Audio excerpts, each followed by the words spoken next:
বিচারের দাবিতে অনুরোধ করবো এবং আশা করব তারা তাদের লেখনীর মাধ্যমে ভূমিকা রাখবেন।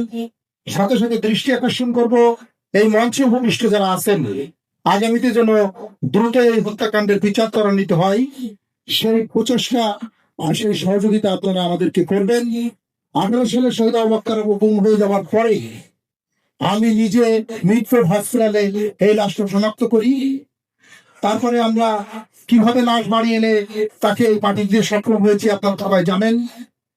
শহীদ আবু বকর আবুর একমাত্র ভাই আবুল কাশেম বাদী হয়ে একটা মামলা করেন। তিনি এখানে আজকে স্মরণ সভায় উপস্থিত আছেন। আমাদের প্রত্যেকটা প্রতি মাসে এই মামলা তদন্তকারীর জন্য যেতে হয় দুজনকে মিলে। উনি গাড়িতে উঠতে পারেন না, ওনার খুব কষ্ট হয়, গাড়িতে উনি বমি করেন। উনি টোটাল জার্নিতে কিছু না খেয়ে প্রতি মাসে ওইভাবে জার্নি করে আমার সাথে যে এই হত্যার বিচারের দাবিতে আদালতের কারাগারে কাঁপছেন।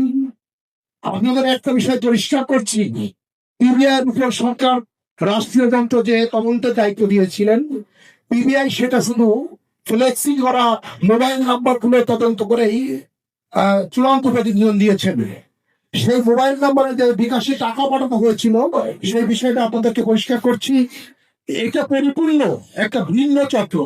ফেসবুকে যখন আবু হত্যা নিখোঁজের বিজ্ঞপ্তি দেওয়া হয় তার ভাইটা জাহিদুল ইসলামের নাম্বার দিয়ে, তখন এই প্রতারক চক্রের এই নাম্বারকে পুঁজি করে 1,70,000 টাকা হাতিয়ে নেয়।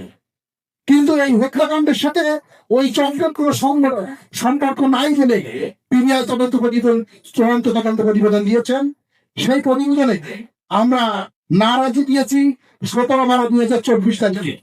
নারাজি দেওয়ার পরে নতুন করে আবার তদন্ত ভাগ দিয়েছেন দক্ষিণ কার্নিগঞ্জ ডিবির উপরে।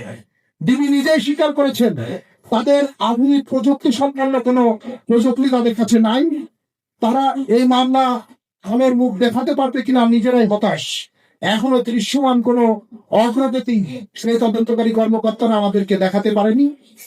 কাজেই আগামী দিনে যারা রাষ্ট্র ক্ষমতায় যাবেন সেই দলের নাম বাংলাদেশ জাতীয়তাবাদী দল বিএনপি। আমরা আশা করব কেশবপুর থেকে এমপি নির্বাচিত হবেন এবং কেশবপুরে যারা কেন্দ্র নেতৃবৃন্দ আছেন তারা এই বিষয়টা অবশ্যই গুরুত্বের সহিত দেখবেন। অনেক আপনাদের ফোনের একটা গুরুত্ব অবশ্যই বহন করবে।